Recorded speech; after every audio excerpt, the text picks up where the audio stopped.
다음은 어려운 걸음 해주셨습니다. 심영복 숭실대학교 총동문 회장님의 축하 인사 말씀 듣도록 하겠습니다. 큰 박수를 보시겠습니다.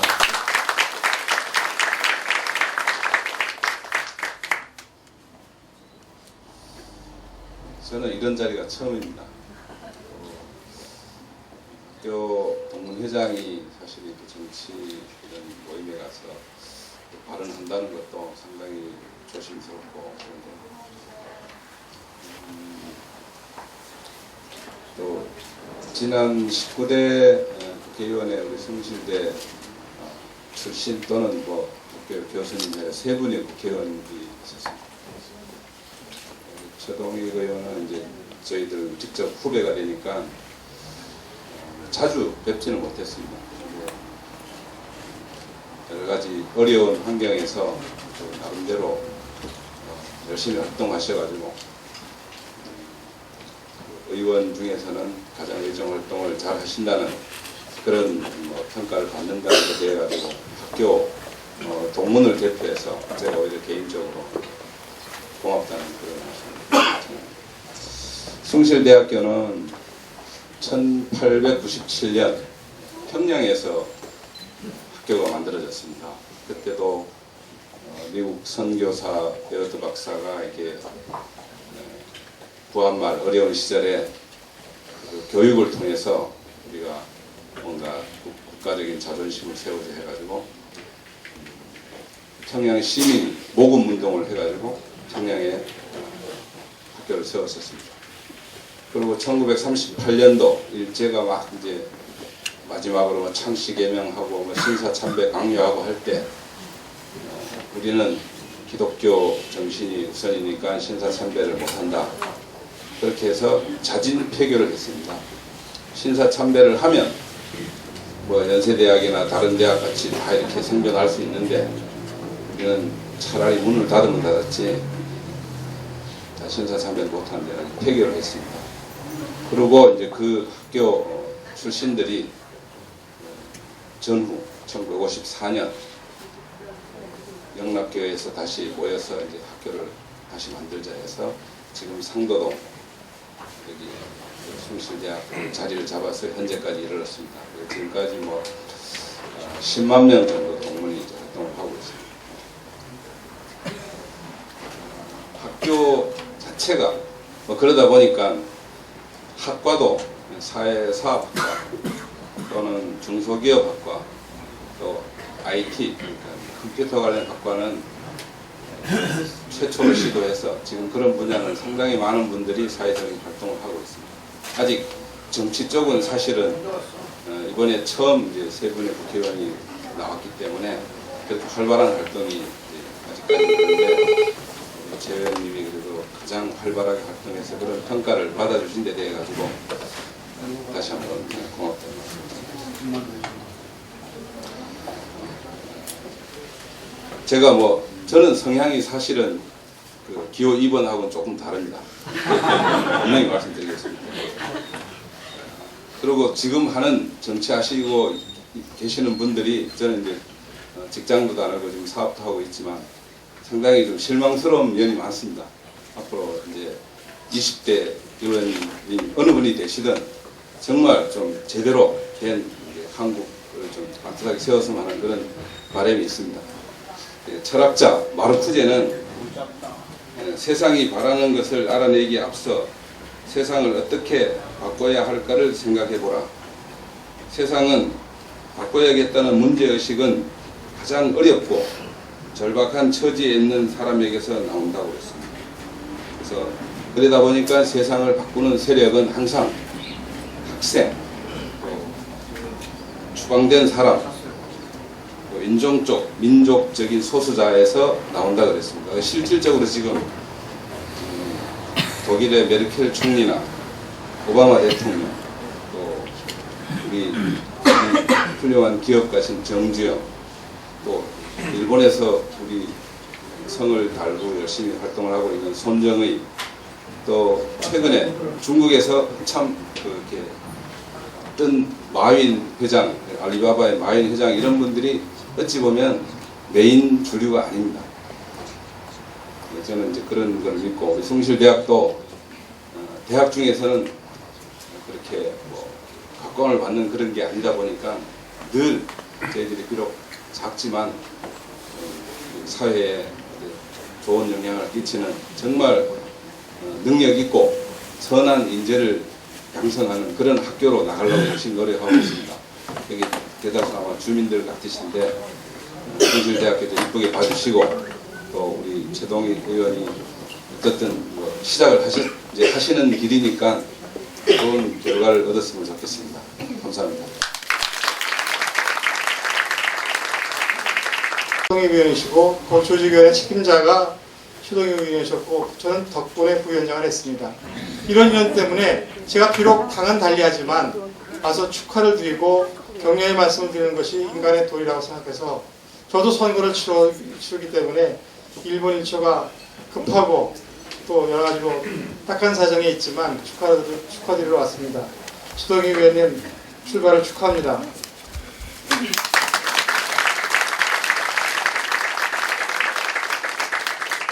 세상은 전부 어떻게 말하면 최동희 의원 같이 불굴의 의지가 있는 분들이 도전한 결과로 저희들이 편하게 살고 있는지도 모르겠습니다. 최동희 의원님 정말 존경하고 이 지역에서 사회적인 약자를 위해서 또 남들이 생각하지 않는 많은 부분에 대해서 혼자 궁리하고 실천하는 그런 뛰어난 그런 지략을 발휘하셔서 좋은 성과를 거두시기를 간절히 소망하겠습니다. 저도 마음속으로 최동희 의원을 응원하고 제가 가지고 있는 여러 가지 자산이 혹시나 모르겠네요. 인적 자원을 다 동원해서 제 마음을 다하고 뜻을 다하고 힘을 다해서 돕도록 하겠습니다. 여러분들 함께 축하해 주셨으면 고맙겠습니다. 박수로 열렬히 지지해 주시면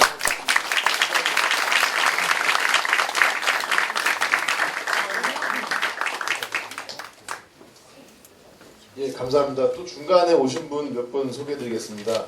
정구훈 한국사회복지협의회 수석부회장님 오셨습니다.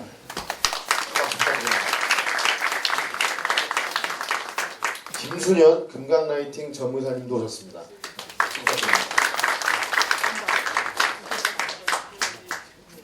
다음은 한가람 역사문화연구소 이덕일 교수님의 축하 인사 말씀을 들어보도록 하겠습니다. 큰 박수 부탁드리겠습니다.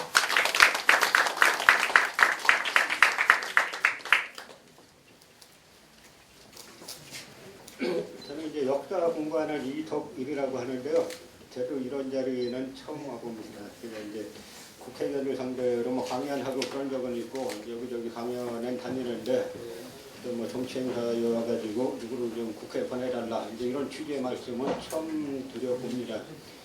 최동희 의원님은 저희 학교 선배시기도 한데요. 단지 그런 이유 때문에 온 것은 아니고 저는 현재 이 자리에 서가지고 제가 하고 싶은 이야기는 이제 최동희 의원님이 갖고 계신 것과 현재 우리 사회의 지향점이 무엇인가를 잠깐 생각해 본 적이 있어요. 우리 사회를 갖다가 누군가 헬조선이라 그랬죠? 헬조선. 왜 헬조선이 됐겠습니까? 제가 볼 때는 우리 사회가 지금 방향성을 상실하고 있는데 그 가장 큰 문제는 뭐냐면 갑이 을을 뜯어먹는 사회예요. 그것이 아주 일상화됐습니다. 그래서 대다수가 힘이 약한 을인데 이 을이 마치 헬 같은 지옥 같은 세상이다 보니까 헬조선이란 말이 이제 유행하게 됐죠. 제가 역사학자니까 역사적 사례를 하나 들면은 지금 많은 분들이 좌절하고 있고 절망하고 있는데 고려 말도 그랬습니다. 고려 말에 많은 그 분들이 좌절한 이유가 검문세가라고 불리는 80집밖에 안 되는 사람들이 나라 전체의 정치 권력, 경제 권력을 다 장악했어요. 그래서 대다수 사람들은 전부 다 도탄에 빠져 있을 때 이때 정도전이라는 한 불우한 지식인이 전남 나주의 회진 부곡이라는 곳에 유배를 갑니다. 유배 가서 보니까 부곡이라는 곳은 농민과 천민들이 사는 곳입니다. 거기에 유배 가서 이 농민과 천민들을 만나보니까 이 정도전이라는 사람이 뭘 느끼냐면 이 천민과 농민들이 대단히 똑똑하다는 겁니다. 만나보니까. 그래서 이 정도전이라는 사람이 그 유배를 가가지고 농민과 천민의 시각으로 세상을 바라보게 되죠. 이때 고려 500년이 망하고 조선이 개창되는 겁니다. 그래서 정도전이라는 한 불우한 지식인이 농민 천민의 시각으로 세상을 바라보고 그 시각을 가지고 함흥의 한주에 찾아가서 이성계를 만나서 이 군대를 가지고 무슨 일인들 못하겠습니까? 라고 말하면서 고려 500년이 무너지고 조선이라는 나라가 이제 개창이 되는 건데요. 이 최동익 의원님은 우리 사회 을 중에서 또 장애인이시죠. 장애인도 이 두 가지 장애인이십니다. 저희 집안에 약간 저희 집안이 시력은 좋은데 귀가 좀 안 좋아요. 그래서 저희 형님이나 뭐 누님 중에는 약간 이제 이 귀 쪽에 장애인분들이 계신데, 그래서 제가 장애인으로 한국 사회를 산다는 것이 얼마나 어렵다는 걸 잘 압니다. 그런데 정도전은 천민의 시각으로 세상을 바라보면서 세상을 바꿨는데, 우리 최동익 의원님은 천민의 시각, 장애인의 시각으로 보는 게 아니고 장애인 그 자체입니다. 그래서 이 장애인 자신이 국회의원 되고 그 자신이 그동안 겪으셨던 그런 많은 것들을 몸으로 겪으셨으니까 직접 이제 바꾸기 위해서 노력을 하셨고, 그리고 저희가 저희 때 대학 다니고 활동했던 사람들은 이제 흔히 386이라고도 많이 했었죠. 제가 386을 비판을 많이 했는데, 비판한 이유가 이 사람들 국회 가서 자기 자신들이 신분이 상승됐지 이 사회 이 을들의 신분이 상승되지 않았다는 거죠. 이 최동익 의원님은 그렇지 않았다고 생각합니다. 국회 가셔가지고도 장애인들뿐만 아니라 우리 사회의 약자들 을을 위해서 열심히 활동하셨고, 이번에 다시 한번 기회를 갖게 되신다면 이제 재산의 권력을 가지고 더 많은 일을 을을 위한 활동을 하심으로써 우리 사회를 바꾸리라고 생각하는데, 제가 정치는 잘 모르겠습니다만 만약에 이번 저희 최동익 의원님의 이제 선택이 되신다면 아마 싸워야 할 대상은 우리 사회에 어떻게 보면 대표적인 금수저 중에 한 분이 아닌가 생각되는데, 이 최동익 의원님은 흑수저에서도 흑수저 아래예요, 말하자면. 그런데 이런 분이 앞으로는 남이 바꿔주는 게 아니라 스스로 장애인이면 장애인, 을이면 을, 이 사람들이 스스로 결합해가지고 결집된 힘으로 이 사회를 바꿀 때 이 사회는 해외 조선에서 파라다이스 코리아로 바꿀 수 있다라고 생각합니다. 그리고 그 선두에 최동익 의원님이 계시다고 생각하고 그 꿈을 여러분이 함께 이루어 주셔야 된다고 생각합니다. 고맙습니다.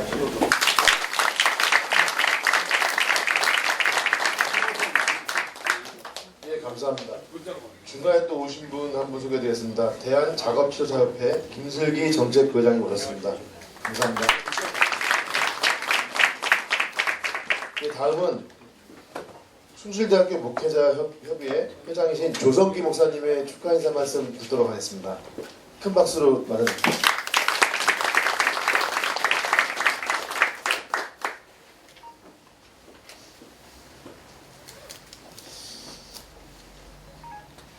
앞서 두 분도 말씀드렸지만 저도 이 정당 생활 해본 적도 없고 정치 무슨 강연이나 뭐 추천 기타 등등 해본 적도 전혀 없습니다.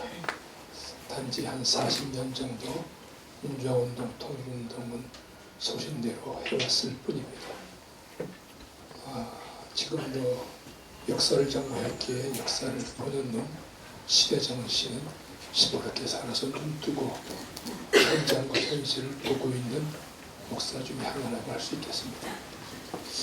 제가 오늘 이 자리에서 좀 감동을 느낀 것은 또 한 분 이름은 모르겠습니다만 허고우라고 얘기했고, 두 분 아마 동작을해서 더불어민주당의 세 분의 예비 후보들이 나오셔서 지금 경선을 하신다는데, 요즘 신문상을 통해서 보면 정치가 우리를 신경을 나게 하지 않습니까?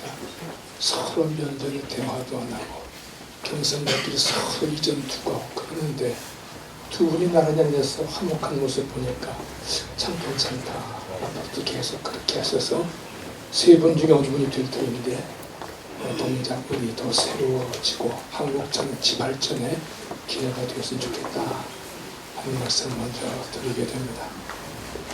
제가 여기 선 인연이 있겠다 싶어요. 하나는 우리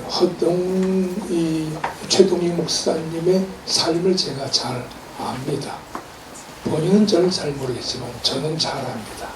최 목사님의 우리 최 의원의 친구들, 선후배들을 통해서 듣는 여러 가지를 저도 듣고 알기 때문입니다. 왜냐하면 제가 한국 제일 큰 교단의 총회 산림 사무총장을 8년 5개월 했기 때문에 교단 산하의 모든 활동과 목사들의 소식을 모두 소상히 알고 있는 그 중에서 우리 최 의원의 삶이 어땠는가 하는 것을 알기 때문입니다. 이전에 얘기했습니다만 그 실로암 복지관이라고 하는 것은 교회뿐 아니라 사회에서도 최고의 모델이 되고 최고의 긍지가 되는 복지관입니다. 그 복지관을 거의 최 의원이 김선태 목사와 함께 거의 가꾸고 일궈내고 오늘의 한국뿐 아니라 세계적인 복지관으로 키운 삶 자체가 어떠한 분인지 제가 알기 때문에 이 자리에 제가 원해서 섰습니다. 또 우리 최 의원이 같은 동문으로 숭실대 동문으로서 대학 생활이 어땠는가 하는 것을 선후배를 통해서 많이 들었는데 수석으로 입학하고 수석으로 졸업하고 공부도 썩 잘했을 뿐 아니라 늘 문제의식을 가지고 아주 뭐랄까 치열한 삶을 살아온 대학 학창시절을 알기 때문에 제가 더더욱 이 자리에 아주 기쁨으로 서게 됐습니다. 사실 이 무엇보다 제가 여기 선 것은 제가 속해 있는 숭실대학의 목사들이 그 1800명가량 됩니다. 이것은 아마 한국의 어느 대학과는 비교가 안 되게 엄청나게 많은 목사들이 또 아주 큰 목사들이 많은데 같은 우리 대학을 졸업하고 같은 목사로서의 삶을 너무나 잘 알기 때문에 제가 오늘 이 자리에 기쁨으로 서서 축하도 드리고 격려를 하게 되었다는 이야기를 말씀드리게 됩니다.